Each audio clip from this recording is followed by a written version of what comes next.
नमस्कार मित्रांनो, तेजोवलय news channel मध्ये आपले स्वागत आहे। शेतकरी शेतमजूर गोरगरिबांच्या प्रश्नाला वाचा फोडणाऱ्या आमदार सुमित वानखेडे यांच्या प्रयत्नामुळे भारत फायनान्स कंपनीने महिलांची केलेली फसवणूक उजेडात आली असून वंचित महिलांना थकबाकीदार नसल्याचे प्रमाणपत्र मिळाले आहे।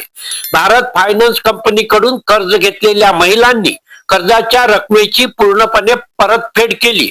कंपनीच्या अधिकाऱ्यांनी खाते बंद झाल्याचे सुद्धा सांगितले, परंतु गरिबांच्या पैशावर डल्ला मारून आपला गल्ला भरणाऱ्या फायनान्स कंपनीच्या अधिकाऱ्यांनी त्यांचे खाते बंदच केले नाही, तर त्यांना थकबाकीदार दाखवून जबरन वसुलीचा बडगा उचलला। आर्वी विधानसभा क्षेत्राच्या कारंजा तालुक्यातील परसोडी आणि नारा या परिसरात ही धक्कादायक व संतापजनक घटना घडली आहे। महिलांनी आमदार सुमित वानखेडे यांच्याकडे आपली व्यथा मांडली। आमदार वानखेडे यांनी थेट पावसाळी अधिवेशनात औचित्यांचा मुद्दा उपस्थित करून कणखरपणे त्यांची बाजू मांडली। माझ्या मतदारसंघात कारंजा तालुका कारंजा येथे अध्यक्ष महोदय भरत फायनान्स कंपनी ही या ठिकाणी फायनान्सचं काम करते, मायक्रो फायनान्सची काम करते। अध्यक्ष महोदय, या फायनान्स कंपनीचं तक्रार माझ्याकडे अनेक ग्रामीण महिलांनी दिलेली आहे। अध्यक्ष महोदय, या महिलांनी अशी तक्रार दिलेली आहे की या फायनान्स कंपनीकडनं या महिलांनी कर्ज उचललं आणि त्या जेव्हा कर्जाच्या परतफेडसाठी हप्ते त्या ठिकाणी त्या कंपनीमध्ये भरायचे तेव्हा त्यांना त्या ठिकाणी पावती आणि रिसिप्ट दिल्या जायची आणि कालांतराने त्यांना असं कळलं की जे पैसे ते भरायचे त्या कर्ज खात्यात जमाच केले नाही। अध्यक्ष महोदय, आणि परस्पर बँकेच्या फायनान्स कंपनीच्या कर्मचाऱ्यांनी ते पैसे, या सर्व कष्टकरी महिलांचे पैसे या ठिकाणी त्याचा गैरव्यवहार केलेला आहे। अध्यक्ष महोदय, या सर्व महिलांनी या ठिकाणी SP वर्धा यांना निवेदन सुद्धा दिलेलं आहे, तक्रार सुद्धा दिलेली आहे, माझ्याकडे सुद्धा तक्रार दिली आहे। अध्यक्ष महोदय,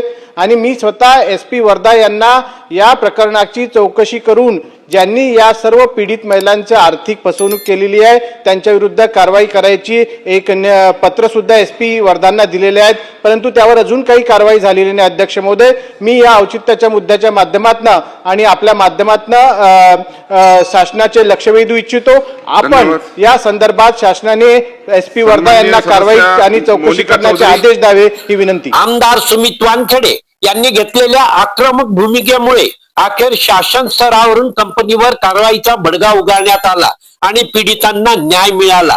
आचल सोनचित्ते, पूनम सयाम, भारती कांबळे, क्षितिजा कांबळे, अरुणा कुंबरे, प्रिया कुंबरे, सुनीता उईके, संगीता खवशी, दीपाली खवशी व लता सयाम आदींनी आमदार सुमित वानखेडे यांची भेट घेऊन त्यांचे आभार मानले। मित्रांनो, आपल्या परिसरात घडलेल्या घटना, होणारे व झालेले कार्यक्रम, भ्रष्ट कारभार, शासकीय कामात दिरंगाई, शेतकऱ्यांच्या अडचणी आदींची माहिती आमच्यापर्यंत भ्रमणध्वनीवरून पोहोचवा।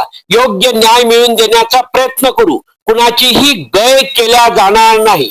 तेजोवलय न्यूज चॅनलला सबस्क्राईब करून बेल आयकॉनची बटन दाबा। धन्यवाद।